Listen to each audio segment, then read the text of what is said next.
this. It is a sport they call sky surfing, and for those who have done it, they say there is no other adventure quite like it. You may think that bungee jumping is the newest, craziest, most dangerous sport to come around, but bungee jumping, it looks like, at least to us, doesn't even compare. It's not even a drop in the bucket with this stuff. That's right. You've probably seen sky surfing in the Reebok shoe commercials where a California man jumps out of an airplane and surfs the wind on a snowboard. Well, there is a Valley man who is one of only 19 people in the world who sky surfs. And Dan Davis went out to see it for himself. Dan, what'd you think? Well, it didn't go up to 20, I can tell you that. I'm down here at the America West Arena tonight where my wife and I were down watching some team tennis with Martina Navratilova. And I tell you, very exciting matches out here tonight. But to be honest, nothing to compare with sky surfing because that is one of the few things I know of that you can get an adrenaline rush just watching it. And as you said, Heidi, only 19 people in the world, we're told, doing it on a regular basis. And when you see it, it's pretty easy to understand.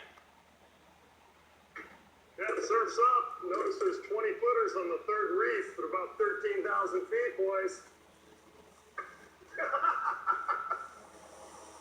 Russell Calkins is a 36-year-old commodities broker from Scottsdale who is anything but a mild-mannered Clark Kent.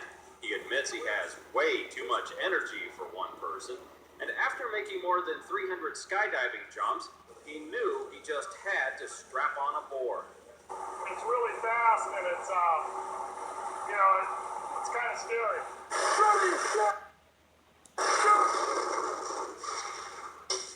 Sky surfing is almost unbelievable even when you see it. And it may look like the ultimate thrill, but the fact is, Calkins is riding on the very edge between life and death as he cuts through the sky. At times, he's barely in control, and it takes a tremendous effort to control that board as he drops at an incredible 150 miles an hour. From 13,000 feet, that's about a 50-second ride. That was awesome. I love this. I'll never stop. This is too much. In between jumps, Calkins showed us the quick-release bindings and miniature parachute that adds at least a little safety to this dangerous sport. I'm really into witnessing for Jesus Christ. That's my main thing. That's really why I'm doing it now. Plus, it's a lot of fun. And let's face it, you need a lot of faith to have this much fun. I got a good exit here. I'm trying to track. I'm trying to go forward. And I did the backflip. The second one was a little off balance. Very hard to get back up on the board at this point. A lot of wind, a lot of heavy uppers, and then get back on it. I'm trying to go toward the cameraman at this point and see if I can gain some forward speed. Heavy balance right here.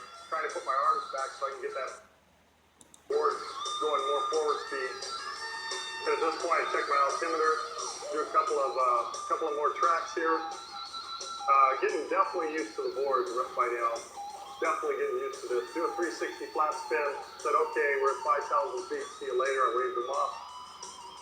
And it was at this moment that this dangerous sport took an almost deadly turn.